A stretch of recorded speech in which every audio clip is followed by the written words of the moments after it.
Bonjour et bienvenue dans votre édition. Nous sommes ici au Salon du Tourisme pour une visite ministérielle avec Sylvia Pinel, en charge de l'artisanat et du tourisme. Nous nous entretiendrons avec elle. Qu'en est-il des Tunisiens de Toulouse face aux événements tragiques qu'ils rencontrent au pays?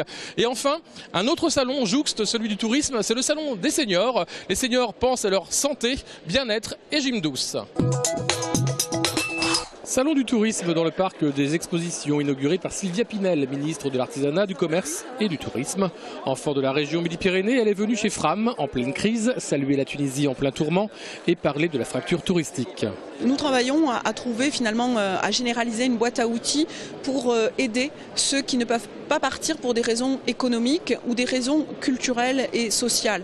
Je note aussi qu'au-delà des difficultés économiques, nous avons un certain nombre de personnes qui n'ont jamais eu la chance de partir en vacances et qui, au moment où elles auraient la possibilité de partir, ce n'est pas toujours qu'un problème économique, il y a une forme d'autocensure parce qu'on n'a pas l'habitude, on n'a pas les codes, on n'a pas les clés d'entrée.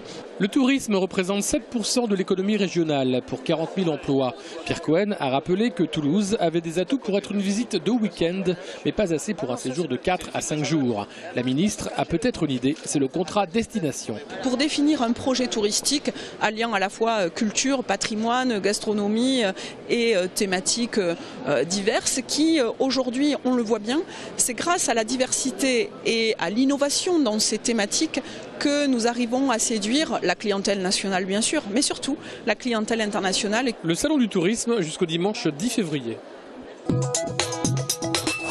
Première édition du Salon des seniors à Toulouse jusqu'à dimanche et un mot qui compte triple, détente. Dans les allées, le bien-être sous toutes ses formes fait recette.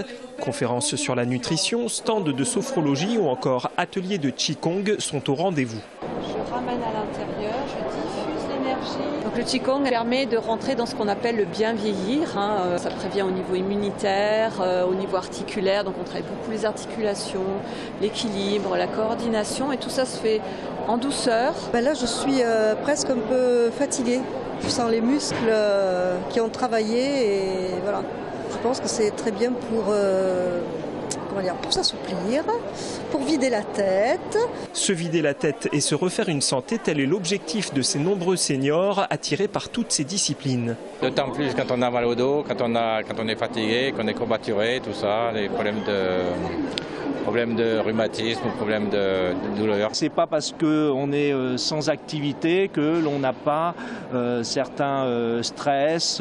Mais il existe bien des méthodes pour se détendre. Pour certains, la cool attitude passe par le fait de se costumer, un moyen de s'occuper, de ne pas être dépressif, d'être zen et de bien s'amuser. Voilà, c'est notre façon d'être bien-être.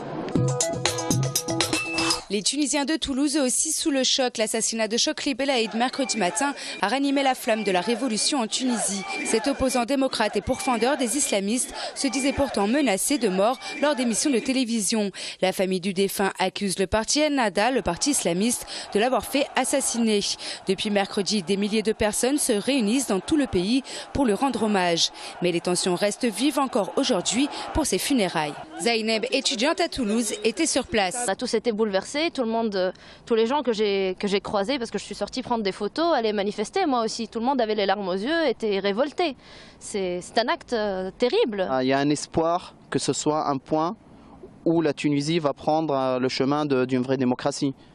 On espère que le départ de Chokri et son assassinat n'aura pas été pour rien. Et on n'a aucune visibilité sur comment les choses pourrait évoluer dans les jours à venir. Effectivement, le Premier ministre avait proposé de dissoudre le gouvernement actuel et de former des technocrates, des personnes qui n'appartiennent à aucune couleur politique. Mais Rachid Ghanouchi, le chef du parti islamiste, s'y est opposé. L'UGTT, la principale centrale syndicale en Tunisie, a donc appelé à une grève générale ce vendredi dans tout le pays. Pour le vice-président du parti Ennahda, le problème vient de tous les côtés. Maintenant, le problème, est-ce qu'il y a des gens qui sont pour le développement, pour l'avenir, ou des gens passéistes?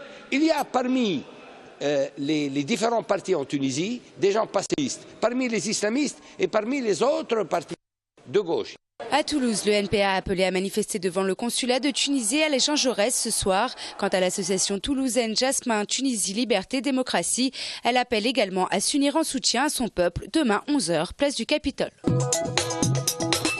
Les pompes funèbres municipales touchées par un mouvement de grève à l'initiative de la CFDT et de la Fédération autonome de la fonction publique territoriale, 18 employés ont débrayé aujourd'hui pour protester contre leurs conditions de travail.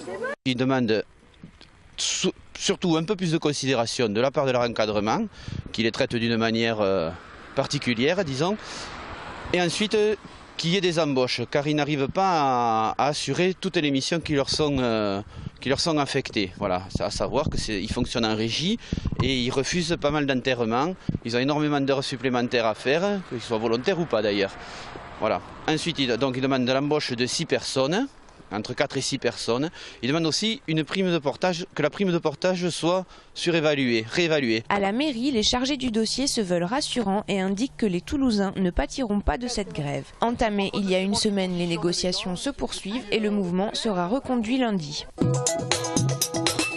L'heure est au bilan à l'hippodrome de Toulouse. 2010 a vu défiler 388 courses, soit 4500 chevaux et jockeys sur la ligne de départ. Côté Paris, 133 millions d'euros ont été joués, ce qui place Toulouse dans le trio de tête des hippodromes français. Nous avons investi au rythme de 300 000 euros par an et donc cette année également, l'année 2013 également, où nous allons faire pas mal de travaux, réaménager des bâtiments, acheter du matériel, créer un salon des propriétaires pour mettre plus à l'aise les entraîneurs et les propriétaires qui viennent courir souvent de très loin. Nous allons refaire des clôtures, enfin essayer d'embellir le site, continuer à embellir le site. La Société des courses de Toulouse loue ses terres à la municipalité. Elle compte sur la reconduite de son bail qui interviendra quelques mois après les municipales. Un constat qui n'inquiète pas le président. Il ne devrait pas avoir de problème pour renouveler ce bail. C'est quand même effectivement un petit point de suspension, mais je ne suis personnellement pas inquiet quant au renouvellement de ce bail et qui pourra que nous rapprocher de la mairie et donc des Toulousains en particulier. Football, le TFC, dépassé par les événements le week-end dernier contre Paris, enchaîne avec un déplacement délicat. Le Stade Rennais se dresse face aux Violets, des Bretons toujours imprévisibles mais 7e de la Ligue 1. Pour ne pas s'éloigner des places européennes, le TFC a pour obligation de ramener un résultat sous peine de vivre une fin de saison dans le ventre mou du classement. Stade Rennais TFC, match à fort enjeu dimanche dès 17 h.